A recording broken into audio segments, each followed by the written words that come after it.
Good morning. I'd like to call this work session of the Resources, Recreation, and Development Committee to order. I'd like us all to stand, and Representative Arnie Davis will lead us in the Pledge of Allegiance. Pledge allegiance to the flag of the United States of America and to the republic for which it stands, one nation, under God, indivisible, with liberty and justice for all.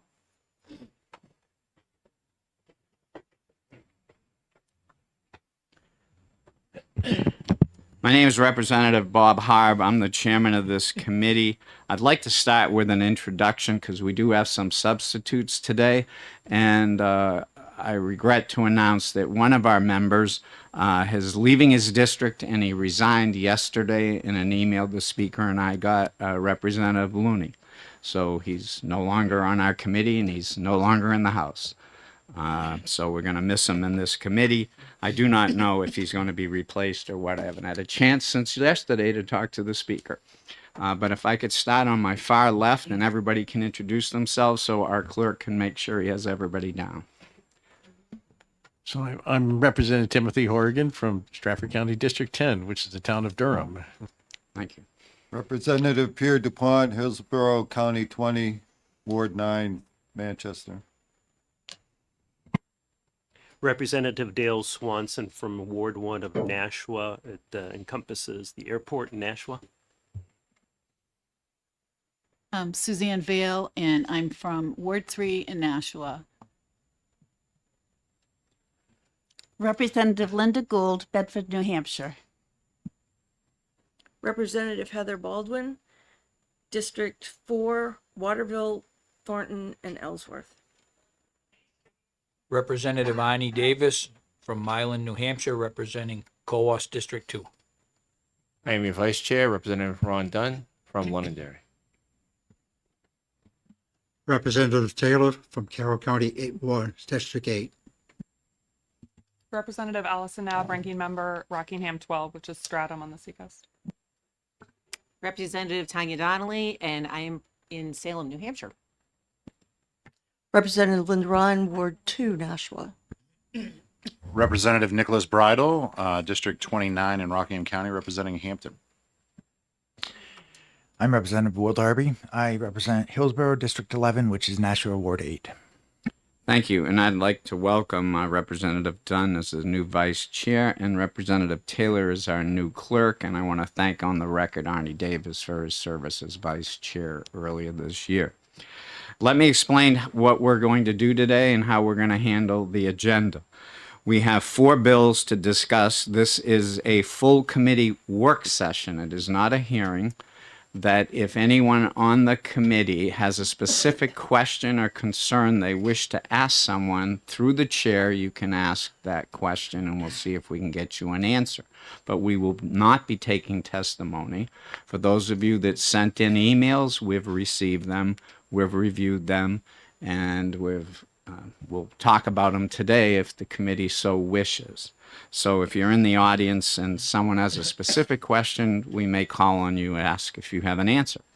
But we're not taking testimony. So after we discuss in work session these 4 bills, then we're going to take a caucus break. Approximately 20 minutes to 25 minutes. And then a 5-minute break at the end of caucus for the minority leader and myself to get together, and then we'll come back. That's probably going to be about a half an hour break. Then we'll come back, and then we're going to exec the 4 bills and talk about any amendments. So that's the process we're going to go through today. It's not always we have a full committee work session, but it's usually my preference. That way everybody gets a chance to hear everything and talk to each other. So the first bill that we're going to work on is HB 113-113, relative to OHRV operation on certain highways within the town of Windsor. So I'll open the floor for discussion. I believe one of the representatives, Representative Knapp, has an amendment I think she'd like to speak on. Am I correct? I would like to. Go ahead. Yes, thank you, Mr. Chair. You're welcome. I would like to introduce Amendment 2025-2943H. This amendment just makes a minor change to the original bill in requiring Windsor to go through a similar process as happens in Coas and Grafton County. So they would have to have a public hearing on it, on the proposed change to OHRB use, and the approval of the Department of Transportation. And this was a request of the Department of Transportation, and I have spoken to both of the sponsors on the bill. It would also allow the select board to close the road for OHRB use without having to come back to the legislature. And Representative, Thank that's you. the reference in line, I think it's 4 to the same manner as subparagraph A. That's Yes. where all that comes Yes. in. Yes. And I did receive an email from one of the sponsors that said the prime sponsor of the bill was in favor of the amendment and is requesting, and we're not voting on the amendment, but we're going to discuss the amendment. Does anyone have any further things they'd like to speak on about this amendment? Representative Darby. Thank you, Mr. Chair. I've heard that the select board of Windsor approved a warrant, not the select board, that they put a warrant article out in the town of Windsor to gain sort of approval by the town for allowing this. And I also I'm under the impression that we received a copy of the minutes, that this committee received the copy of the minutes of that vote. And I'm wondering if that is available for dissemination. If I received it, it'd probably be available, but I was speaking to Representative Nab, and she also got an email that mentioned the minutes, but I don't have a copy of it that I can see. If it was sent to my legislative email overnight, I haven't looked this morning. I don't know if anybody get the minutes? So we could check even during the caucus break to see if we can find those minutes. I think that would be a question that I had asked the prime sponsor to give us some validation. But Representative Nab and I were talking, even though we're not the House attorneys, if this bill gets passed, it still has to go to the Senate, and then it still has to go to the governor. And if the bill says you have to have a hearing, we're not sure if they need to have another hearing because this is a new bill. So our goal or wish is that this become a local matter and that the votes be taken locally. So I wouldn't even want to tell you if they had a vote, do they have to do another one? And it depends on the effective date of the bill and what the Senate does to it. But we can look for those minutes because everybody said they were sent. I haven't seen them, but we'll look for them. I can ask our researcher, have you seen any minutes on anybody send you any minutes? No, she doesn't have any. So you all can check your legislative emails now or during the break and see if you got it. Anything further, Representative Darby? Yes, thank you, Mr. Chair. It is you exactly expressed my hope as well, that this would be a local matter.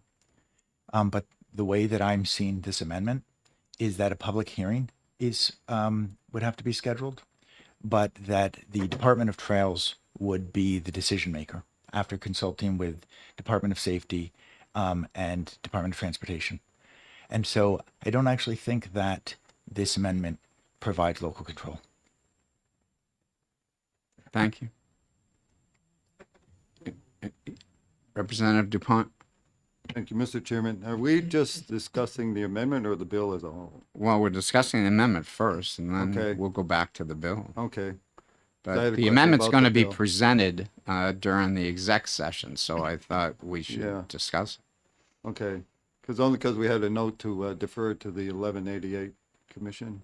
I didn't know if we heard from them at all on that. I haven't received anything from Okay. the commission. Anyone else? Representative Gould?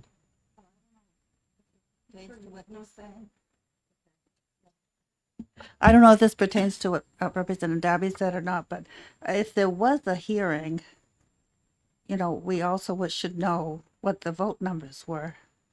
how many for and how many against, I would think, too. So it is important to hear about this meeting in the minutes.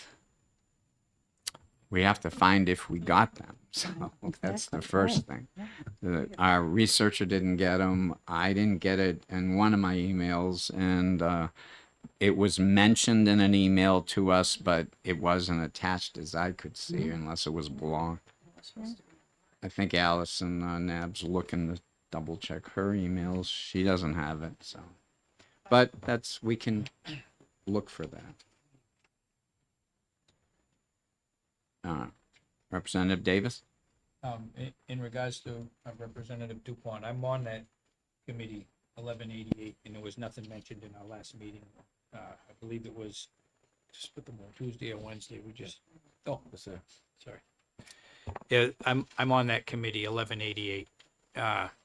There was nothing mentioned at our last meeting, which was earlier this week. So I have no idea.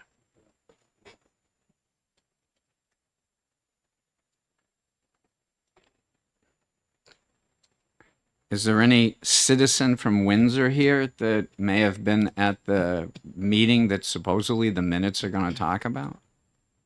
Could you come up to the mic and just give your name and address and maybe just answer the question, did they have a meeting?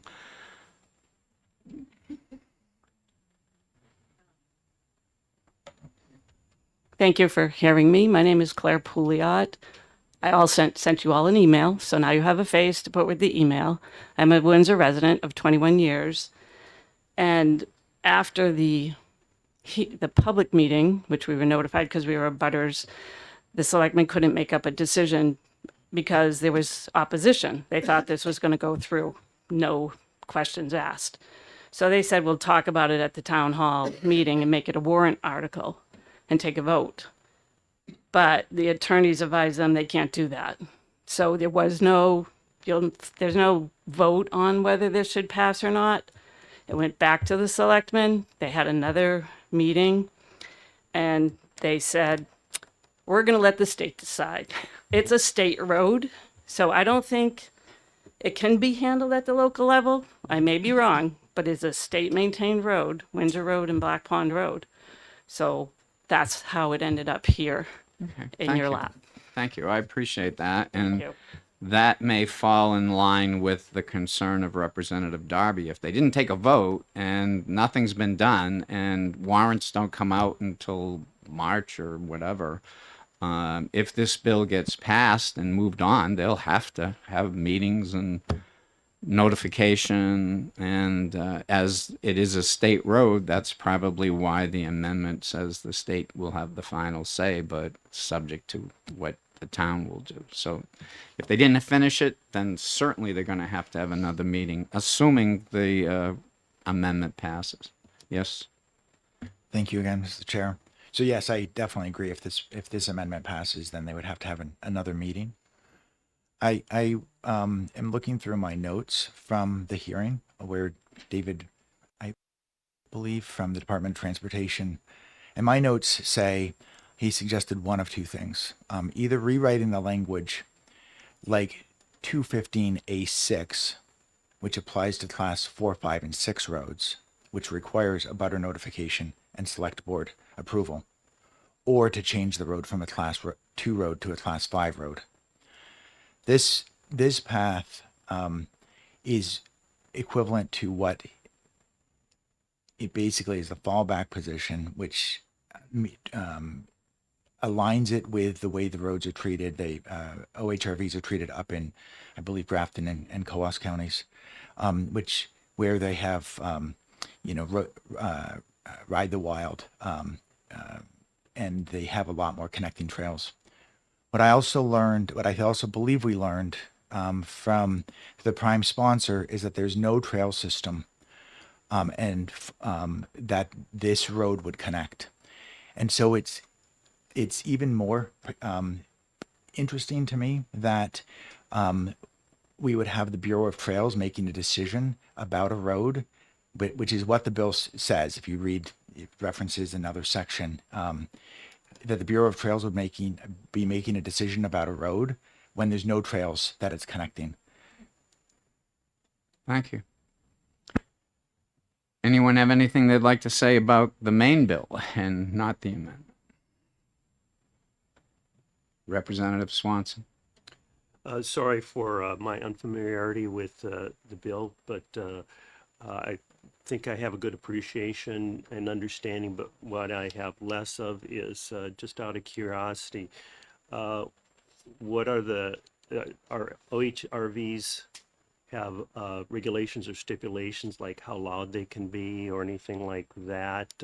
Is there any limitation on, for the sake of the residents, that they might be passing near, that they would kind of affect either, their environment, their habitat, or their lands adversely in any way? Who would like to answer that question? Since Representative, we spent like a whole year working on noise and Sorry, I missed that. The OHR. Yeah, you missed a lot of fun. Okay. My memory, and again, this is only my memory, is that when they're built, they have a certain sound notice on it, and you'd have to doctor the machine in order to make it lower. And even if they meet the requirements of the noise level, it still concerns some neighbors. So it doesn't end the issue about letting them go by neighbors. And that is a major issue. Do we allow something that can affect the neighborhood and the residents? So that's a good question, but it's a whole question. Okay, thanks. Sorry for my inexperience No, here. that's okay. I do That's like a being good loud question and for proud the sometimes. people but watching, yeah. Just curious. Arnie, did you have Representative Davis? Yeah, Representative Swanson, there's two major issues that they complain about, is noise and dust. And there was a lawsuit in New Hampshire and Gorham, I believe, that they were trying to sue, I think, the state for allowing the OHRVs on the trails by their houses. But it came back with a finding that it actually raised their property values by being on the trail. So the suit was dropped. Any further discussion on anything concerning HB 113 or the amendment? Representative Vale.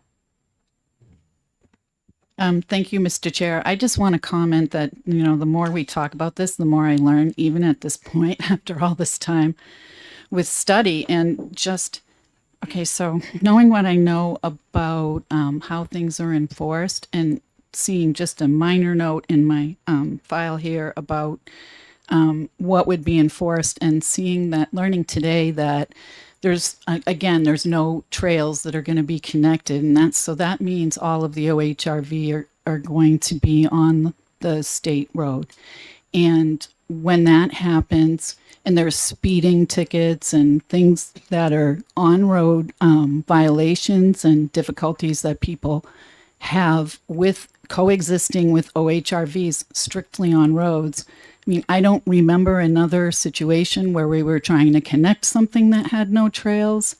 And I just feel like from a public safety point of view, we're not where we need to be with having equivalent penalties for some of these incidents that do happen. So at this point, that's yet another concern among all the others that have been shared this morning. Thank you. Any further discussion from anyone on the committee? Representative Taylor. Thank you for taking my question. This is an education thing for me. May the selectmen negotiate directly with the state to accept this state road as a town road? Or does it need legislative approval? Representative Allison. Ma'am? Now, do you mind if I answer his question? Yeah, go ahead. I don't think Windsor wanted to take the road. I think that was one of the issues. They're concerned about having to take over maintenance of it. Anyone else? Seeing none, I'll close the full committee work session on HB 113, and we'll come back after caucus to further discuss the bill and the amendment and take votes. Moving on to the committee work session on HB 595 FN relative to coastal resilience zones. Who would like to lead us in this discussion? Representative Nat. Thank you, Mr. Chair.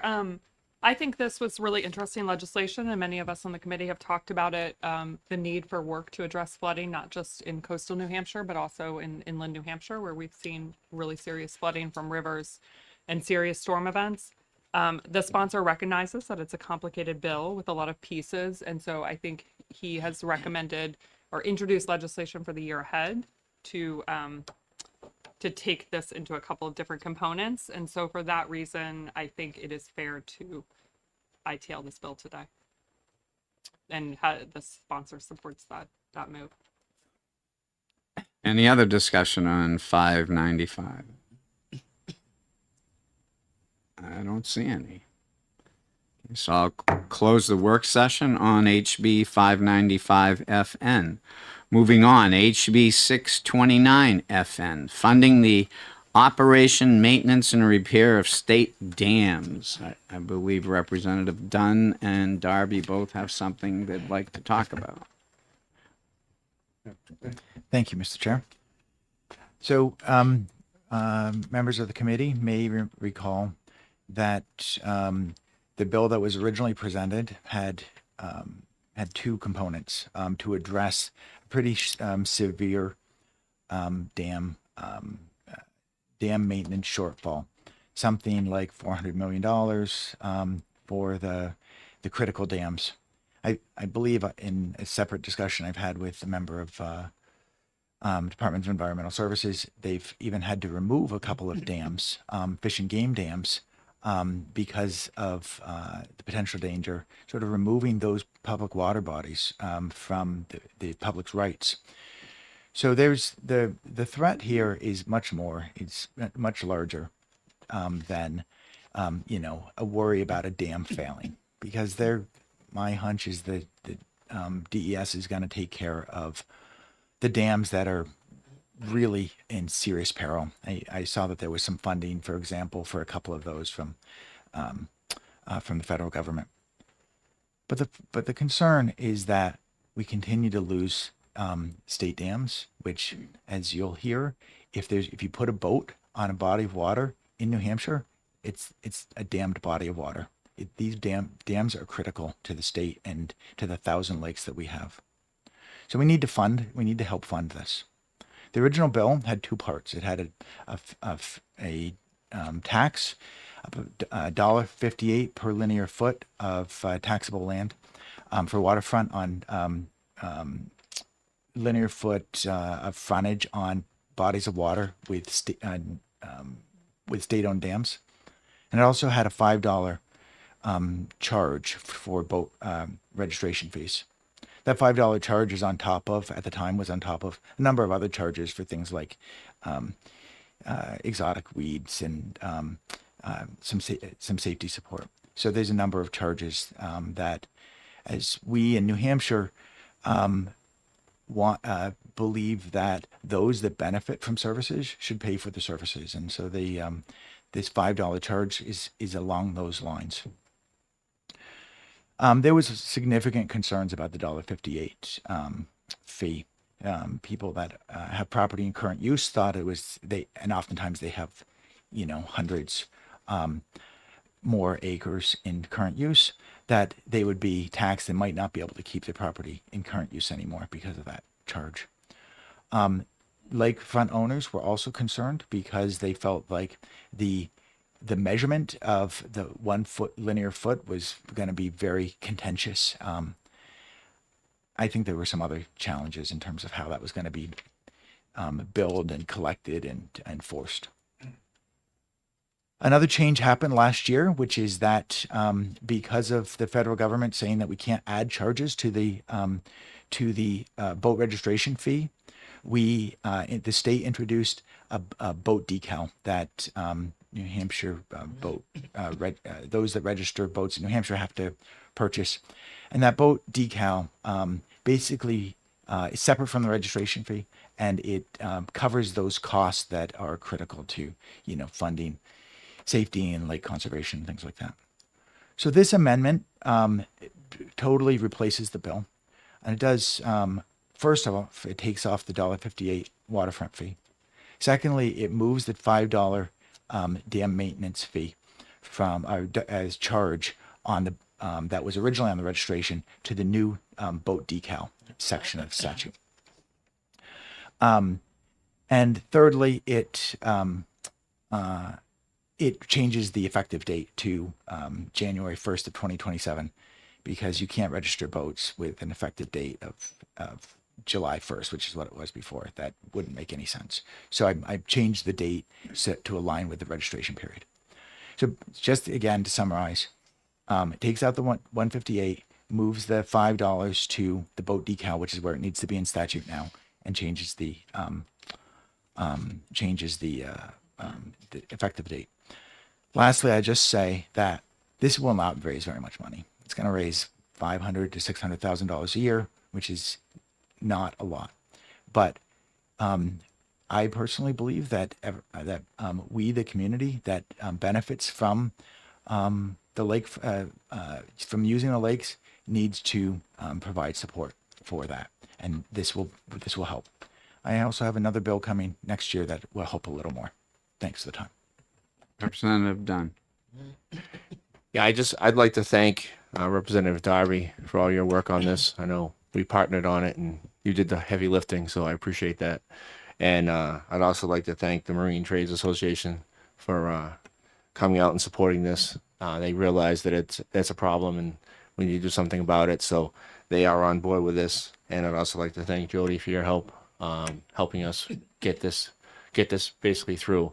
And just to reiterate what Representative Darby said, this basically replaces the entire bill and just adds the $5 boat decal fee.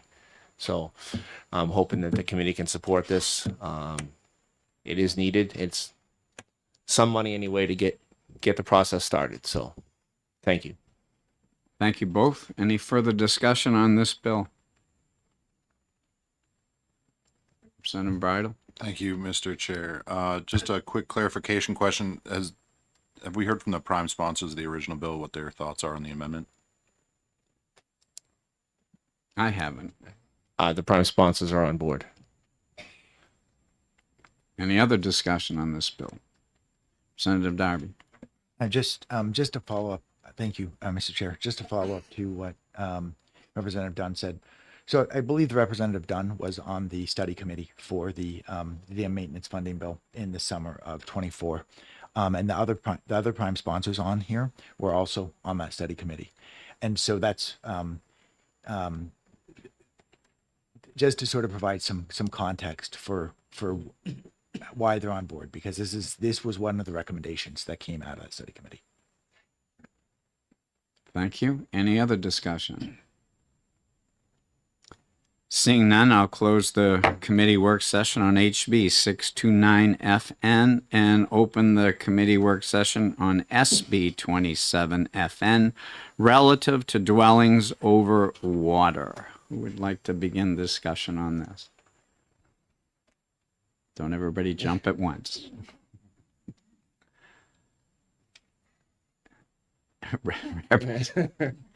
Surprising, Representative Darby.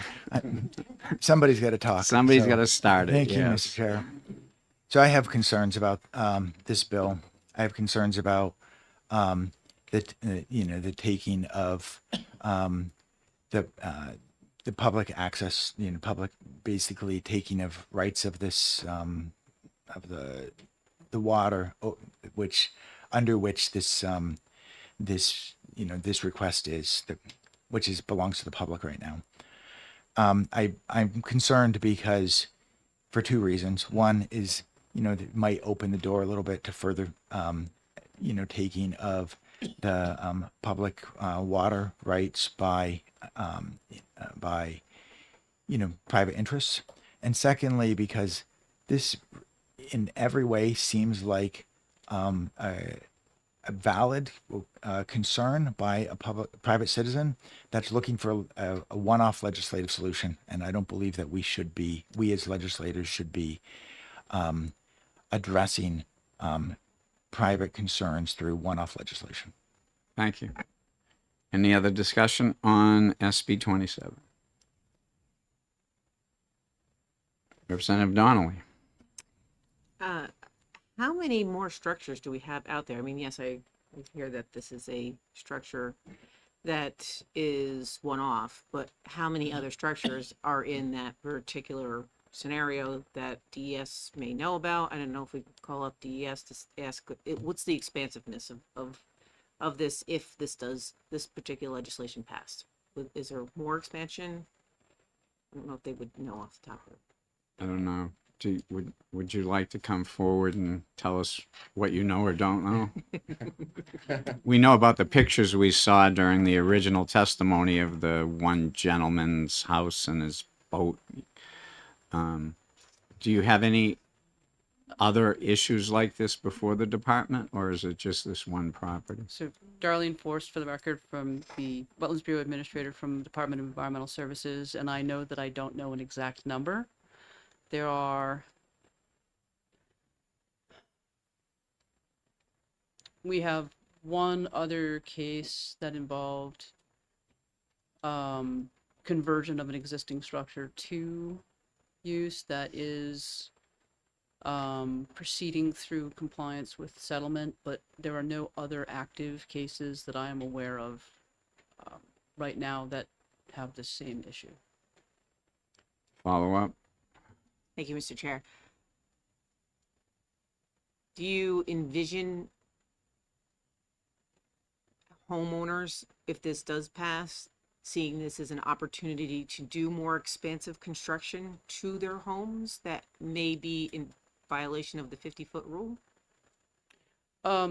This isn't necessarily the 50-foot rule. You actually have to cross over and be over the public water. 50-foot rule in my mind makes me think you're looking at the 50-foot primary building structure under shoreland.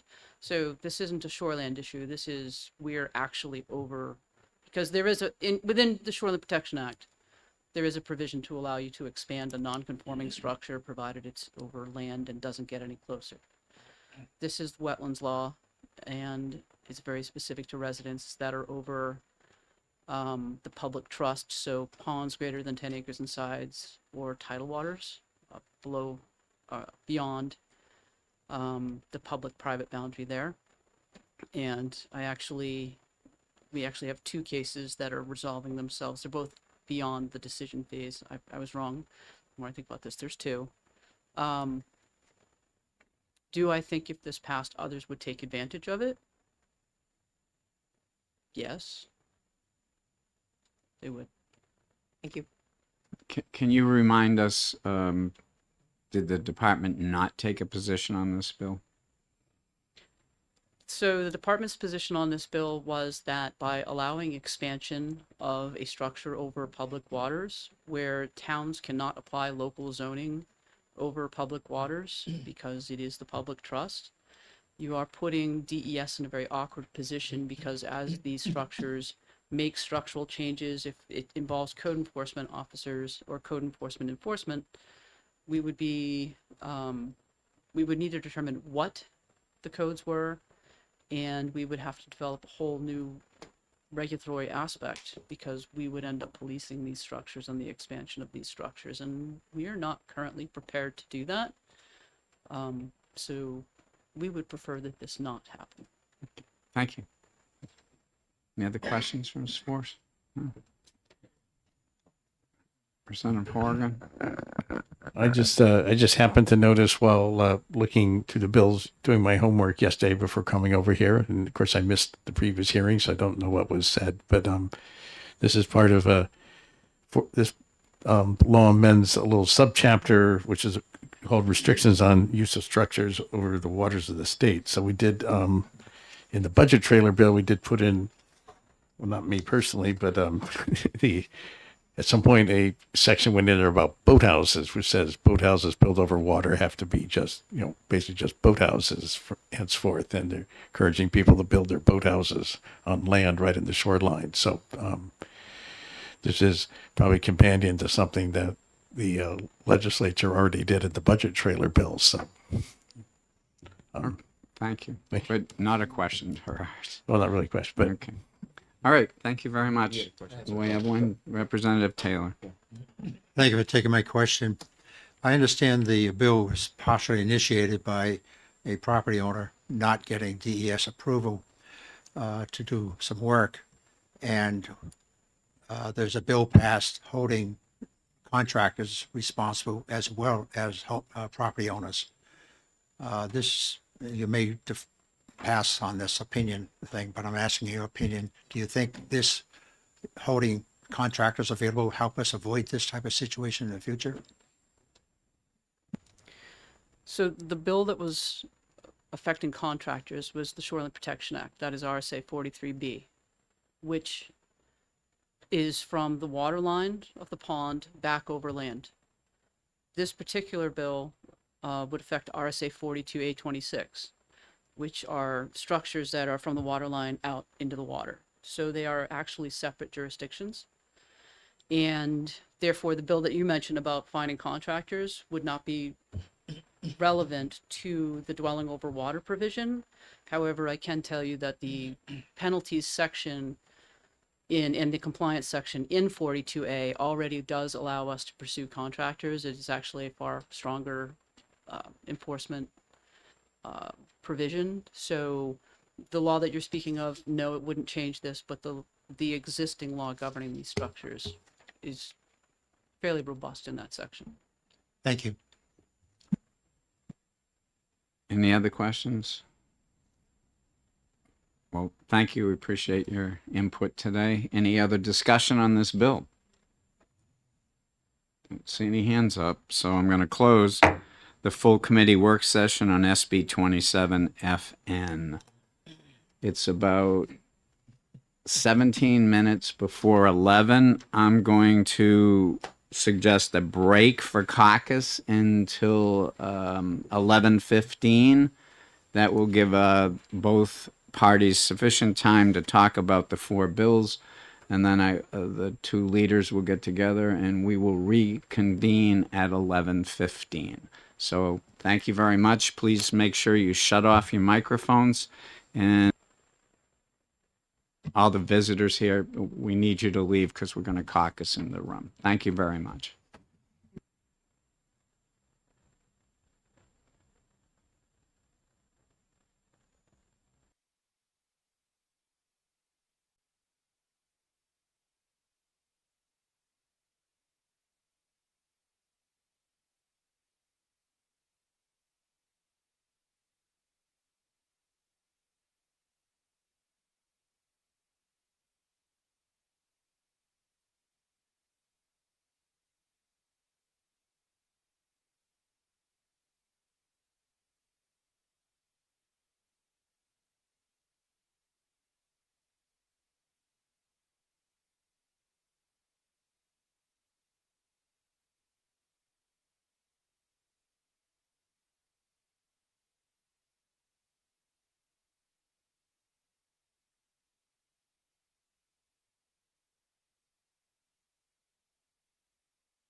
I'd like to call this meeting back to order. We're now going into executive session on the bills.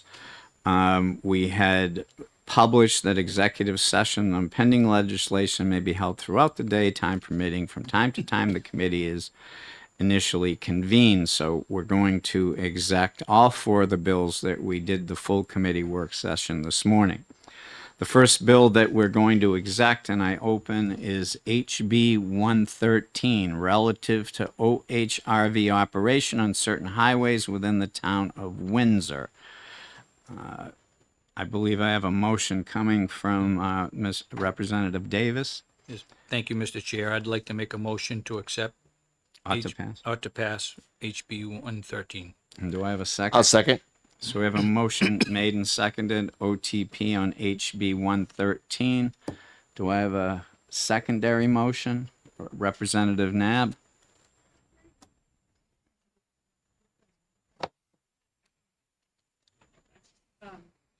I would like to introduce Amendment 2025-2943H. So you move that amendment? I move that amendment. Do we have a second? Yes, I'll second. Representative Davis seconds the amendment approval. Would you like to speak on your motion? Yes, thank you, Mr. Chair. As I mentioned earlier, this amendment was done at the request of DOT. It puts a requirement that the changing of the state highway in the town of Windsor be done in the same manner as subparagraph A in 215A10, which requires public hearing and consultation with the Department of Transportation. Thank you. Arnie, do you wish to speak on your second? Yes, thank you. I believe that the town of Windsor does not want to maintain the road, but this gives everybody a shot at at voting on this. The town will have to vote on it before it goes back to the state, and I think that's appropriate. Thank you. Any further discussion on the amendment 2025-2943H? Representative Darby. Thank you, Mr. Chair. Just a clarification. The amendment does not require a vote by the town. It just requires a public hearing. I support the amendment because it's an improvement on the underlying bill, which was where this statute was incorrect. But I don't think that the amendment fixes the bill the way it needs to be fixed. Thank you. Any other discussion on the amendment? So if the clerk could call the roll. Representative Dunn, Yes. Representative Gould, Yeah. Representative Davis, Yes. Representative Donnelly, Yes. Representative Bridle, Yes. Representative Dupont, Yes. clerk votes yes. Representative Knob, Yes. Representative Vale, Yes. Representative Baldwin, Yes. Representative Darby, Yes. Representative Ryan, Yes. Representative Swanson, Yes. Representative Corrigan, Yes. Chair, Yes. So the amendment passes. Now we need a motion ought to pass as amended. Do I have that motion? I want to do it. Yes, I'll make a motion to OTP. ought to pass as amended. Do I have a second? Second. A motion made ought to pass as amended and seconded. Any discussion? Hearing none, can the clerk call the roll? Representative Dunn, Oh, excuse me. You had a question, Representative Darby? I'm sorry. I wanted to speak on the bill As amended. as amended. Yes. Okay, go ahead. I'm sorry. I didn't raise my hand quite fast enough. Got to be quick. I apologize again. So I am concerned about this bill as amended because it usurps your local control. The Department of Trails has the authority with this bill as it's amended to make the decision with only a public hearing, which does not even where the notification of the public hearing is a little bit unclear, and particularly does not require a notification of the abutters that would be directly impacted by this. Also, I will point out that we received email from the organization that represents the manufacturers of OHRVs, that they oppose this bill because they state unequivocally, and you can also see this on their website, that about riding these vehicles on paved surfaces. While the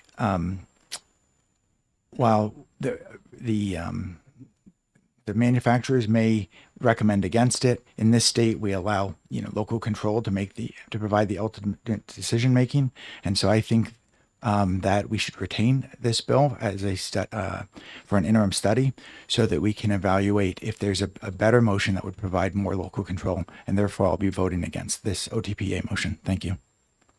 Or anyone else? Seeing none, now the clerk can call the roll. Representative Dunn, Yes. Representative Gould, Representative Davies, Yes. Representative Donnelly, Yes. Representative Bridle, Yes. Representative Dupont, No. Representative Clerk votes yes. Representative Knob, No. Representative Vale, No. Representative Baldwin, No. Representative Darby, No. Representative Ryan, No. Representative Swanson, No. Representative Parker, No.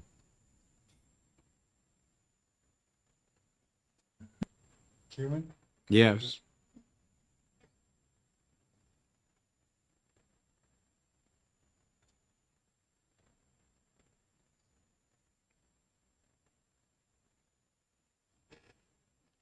78, 8, nay. Fails. 7 to 8, the motion fails, so we'll entertain another motion. Representative Darby. Thank you, Mr. Chair. I'd like to make a motion to for HB 113 to interim study. Do we have a second? I'll second. Seconded by Representative DuPont. Any discussion on interim study? Representative Nab. I think this is a good direction. You know, I worked a lot with the sponsors on this bill, so I have a little bit of angst about how it ends up, but it came to our attention this morning that the process by which the town decides is not exactly what we thought it was going to be. And I do think it would be better to have abutters involved, and I think it would be better. It's unclear to me right now if the select board can reverse this decision. They can do that in A6. They can't seem to do it in A10, and that was a concern of DOT, that if the select board decides we open this, but we want to close them again, does it have to come back to the legislature? I think that's problematic. If it does, it would be better if the select board can make the decision and the town can continue to make the decision. So I think interim study is a good direction, and I would like to make this work in a way that works for the town and allows abutters to have a proper opportunity to speak. So thank you. Any other discussion on the motion? Representative DuPont? Yes, I was just in agreement with Representative Darby that my concern was they would just have a hearing and no vote. That if they would mandate a vote from the town, then that would be a better road. Thank you. Representative Swanson? Just for clarification or read back what I think I heard, which is that the manufacturer is concerned about this, and if we just sent it back to the town for a vote, would they be sensitive to the manufacturer concern? Corollary to that is, it sounds like the manufacturer is concerned about their liability should these OVHRSs be used on improved roads where they're not really intended to be used. And maybe nobody has the answer to that question, but I guess I'm speculating that would be the case. Thank you. Anyone else?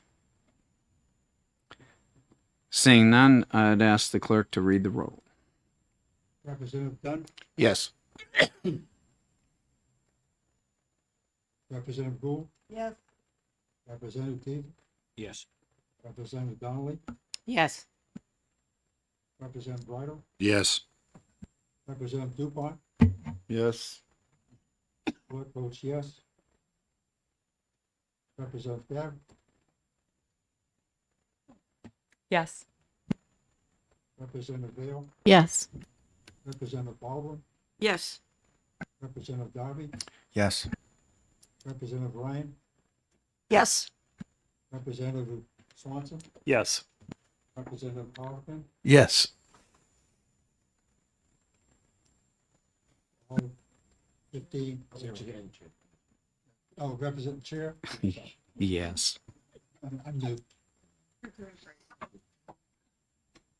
Vote was 15-0. Positive, 3 yes. Interim study 15-0 consent. No objection, so place it on consent. There's a column showing what the column is for that. Okay, thank you. So I'll close HB 113. I'll open the exec session on HB 595 FN relative to coastal resilience zones. I believe I'll have a motion from Representative Nab. I motion ITL. I have a second. I second that motion. Seconded by Representative Bridle. Do you wish to speak to your motion? I do. Thank you, Mr. Chair. As I said earlier, I think this bill had a lot of good components and working on making us more resilient to extreme weather events, and both in the coastal regions and inland where we've had major flooding of rivers during severe storm incidences. So I understand the sponsor is introducing different legislation that breaks this up a little bit and makes the bill a little more understandable and not quite so difficult to put into action. So for that reason, I support ITLing this bill. Thank you. Do you wish to speak to your second, Representative Bridle? No, thank you. Okay. Any further discussion on the motion of ITL? Seeing none, I'd ask the clerk to read the roll. Representative Dunn, Yes. Representative Gould, Representative Teague, Yes. Representative Donnelly, Yes. Representative Bridle, Yes. Representative Dupont, Yes. clerk votes yes. Representative Nod, Yes. Representative Vale, Yes. Representative Baldwin, Yes. Representative Darby, Yes. Representative Ryan, Yes.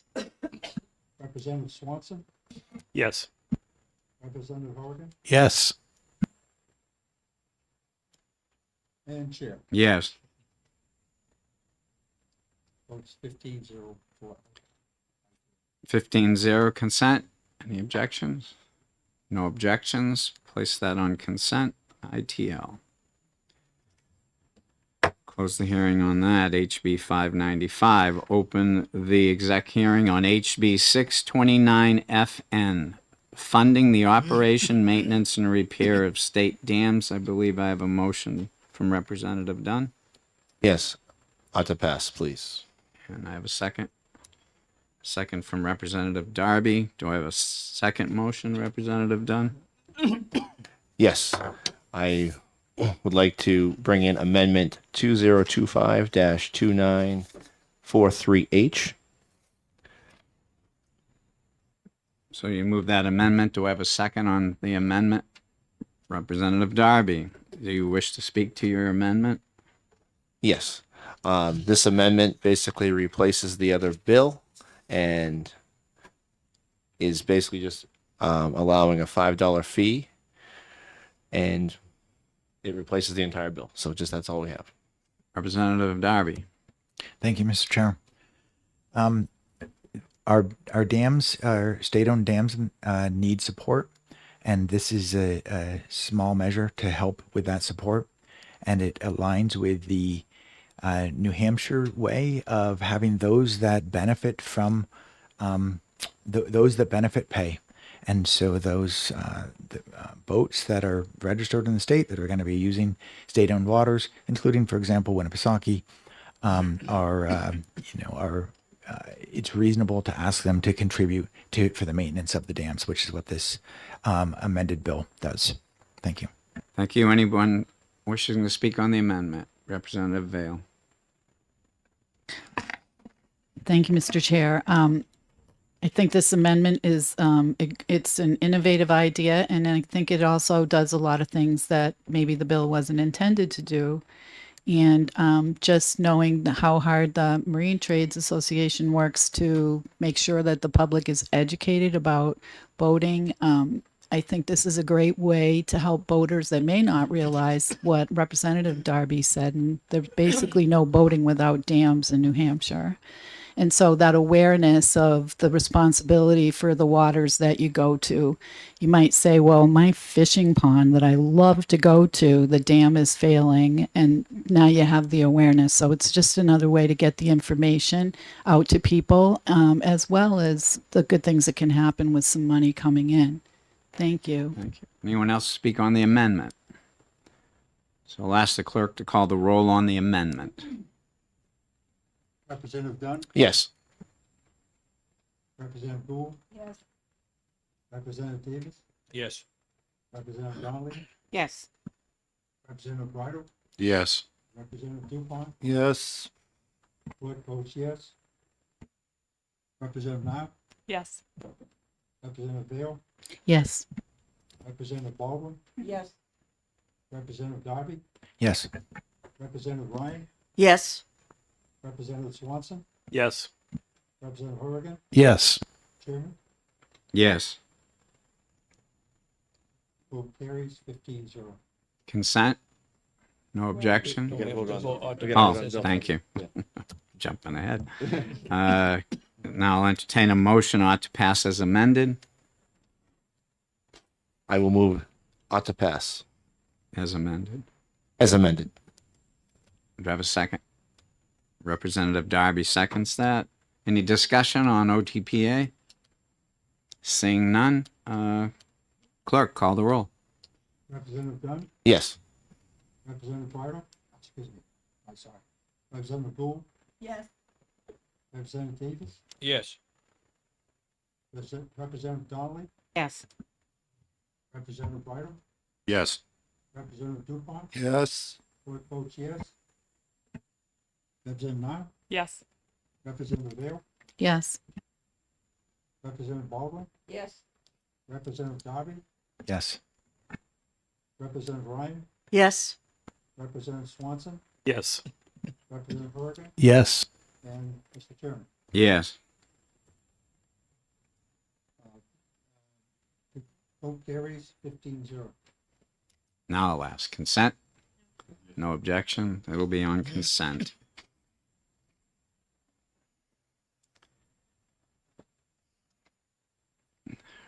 Close that hearing.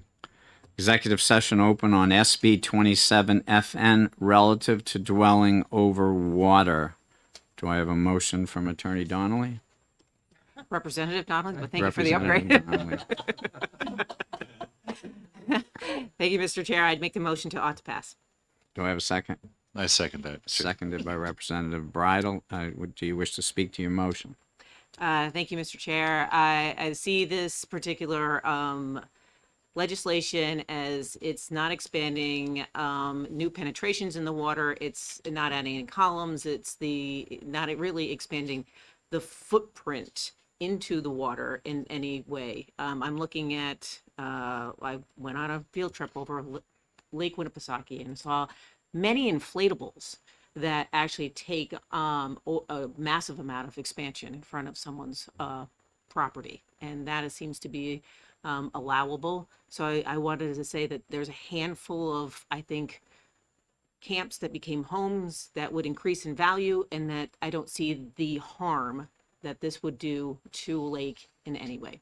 Do you wish to speak to your second? I do not. Thank you. Any further discussion on the motion? Representative Nab.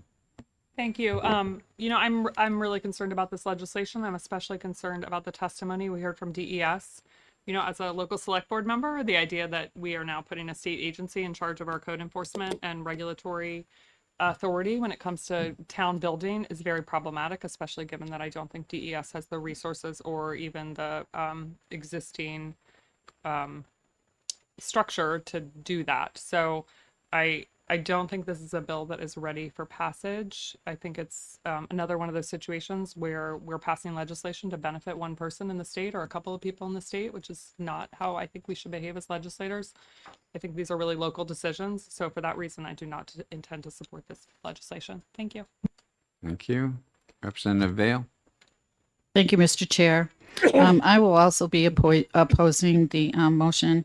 I just feel like we heard plenty of testimony that this could lead to more difficulty if we were to pass this bill, and that other cases, although they aren't there, can form, and more people will want to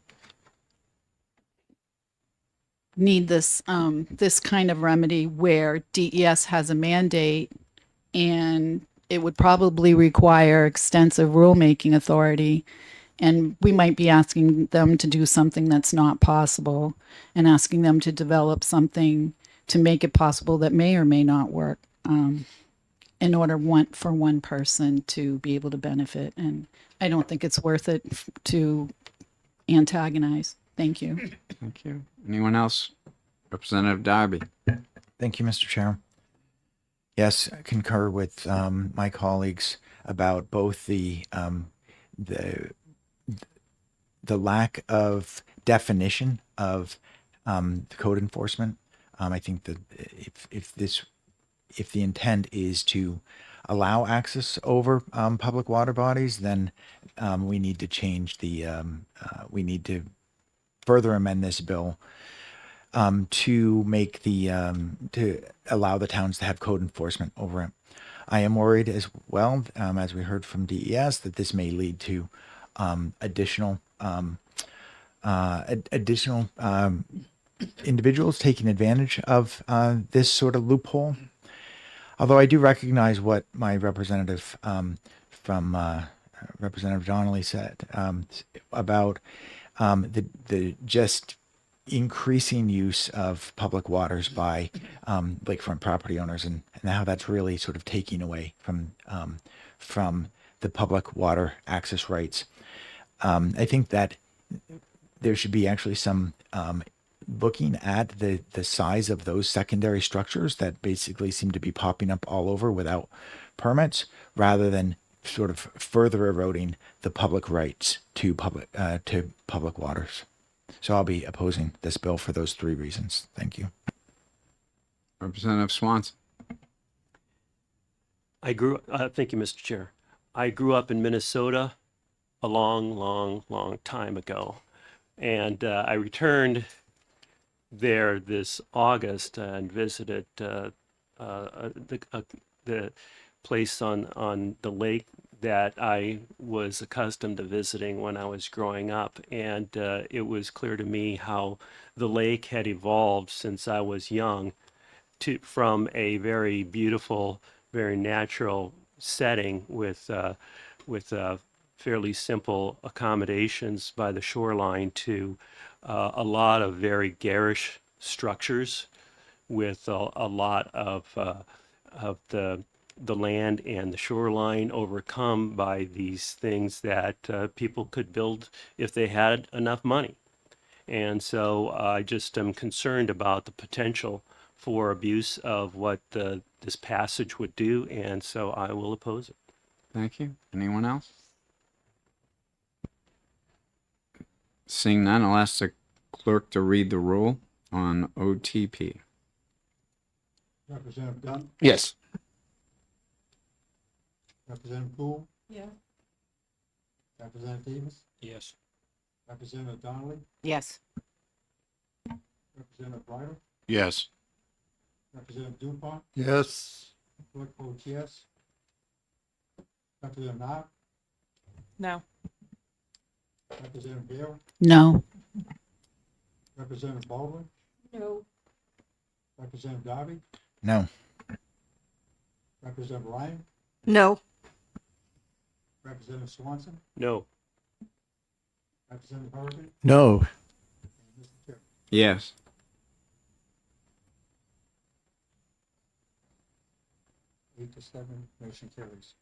Motion carries. I'll close the exec session on SB 27FN. Before everybody leaves, we had 3 bills that were FN, and if my memory is correct, depending upon the fiscal note, they may not go on consent, but I'll report them as consent, but you may find them not there because they're FN. It has to do with the amount of the FN. So, and I don't remember what all the amounts were, but we'll report them. I'd like to ask all those that made the motion that passed to send me a report to my email. If you need it, ask me for it. Not the legislative email, my private email. Everybody should have that. By maybe Friday night, so I can work on them this weekend. We're not in a deadline, but while it's fresh in everybody's mind, I think it would be nice to get it done. Yes. I just wanted to mention there will be a minority report on SB 27. Okay. And who's going to do that? Representative Vale, minority. You can tell Mr. Taylor he's going to write that down. Representative Darby probably already knows the answer to this, but interim study doesn't require a report, or does it? I think it does. Yeah, It does? you have to Okay. say we voted unanimous to go to interim study and why. So, Okay, thank you. yeah. Any other questions? Before you leave, Mr. DuPont, Representative DuPont, I'd like to talk to you for 1 minute. Okay. And if nobody has anything else, I thank you for coming today and the start of the new year. And I don't know when we're going to meet again, but I'll call the session today closed. Thank you.